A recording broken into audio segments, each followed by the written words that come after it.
السلام علیکم۔ برطانوی سائنسدان آئزیک نیوٹن کو جدید سائنس کا بانی تصور کیا جاتا ہے، لیکن اس آئزیک نیوٹن کے بارے میں کم لوگ ہی جانتے ہیں کہ 1646 میں جب وہ پیدا ہوا تھا، اس کے پیدا ہونے کے ٹھیک 3 مہینہ پہلے اس کے والد صاحب فوت ہو گئے۔ اس کے کچھ عرصہ بعد اس کی والدہ نے دوسری شادی کر لی۔ یوں بچپن کے دنوں میں ہی آئزیک نیوٹن اپنے والدین کی شفقت اور ان کی جو پرورش تھی اس سے محروم رہے۔ اب اس سب کی وجہ سے ایک نیگیٹو اسپیکٹ آئزیک نیوٹن کی لائف میں آیا۔ وہ یہ تھا کہ آئزیک نیوٹن کم سوشل تھے، کم لوگوں سے ملتے تھے۔ پڑھائی کے دنوں میں اسکول میں کہا جاتا تھا کہ یہ کھویا جانے والا بچہ ہے۔ اب آئزیک نیوٹن کی زندگی میں کیونکہ والدین نہیں تھے اور وہ سوشلائزیشن کے حوالے سے انتہائی انٹروورٹ تھے، یعنی کم لوگوں سے ملتے جلتے تھے، ایک نیگیٹو اسپیکٹ آ گیا تھا۔ اس نیگیٹو اسپیکٹ کو آئزیک نیوٹن نے ایک پازیٹیو چیز میں بدل دیا۔ اس کی سوچ تنہا ہونے کی وجہ سے انتہائی گہری ہو گئی۔ وہ کائنات کے بارے میں سوچنے لگ گیا، اور کائنات کے بارے میں اس کی سوچ یہاں تک بڑھ گئی کہ ہم لوگ آج کل جدید فزکس میں، جدید سائنس میں نیوٹن لاز کے بغیر سائنس کا تصور بھی نہیں کر سکتے۔ نیوٹن کی زندگی میں دونوں پازیٹیو چیزیں اور نیگیٹو چیزیں ہیں۔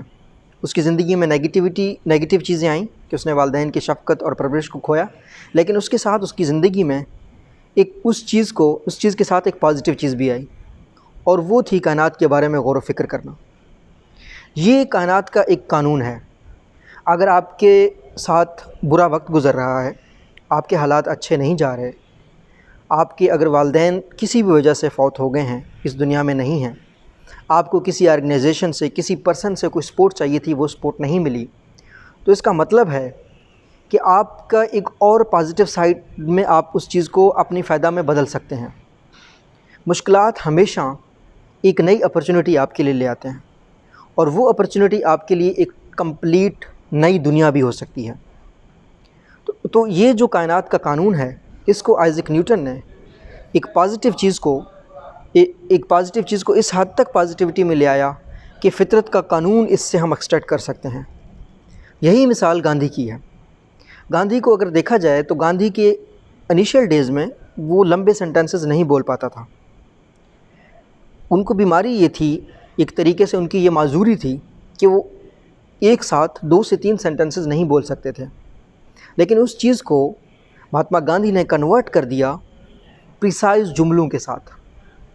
انہوں نے ایسے الفاظ سلیکٹ کرتے تھے وہ بولتے ہوئے، اسپیچ کرتے ہوئے، کہ جن سے زیادہ بامعنی الفاظ وہ استعمال کرتے تھے، اور وہ اسپیچ بھی ہمیشہ پریسائز کرتے تھے۔ یوں انہوں نے اپنی ایک کمزوری کو اپنی ایک طاقت میں بدل دیا۔ اگر آپ مشکل وقت سے گزر رہے ہیں تو آپ کے لیے بھی یہ دونوں لوگوں کی کہانیاں ایک امید ہیں۔ آپ اس امید کو پازیٹیوٹی میں بدل سکتے ہیں۔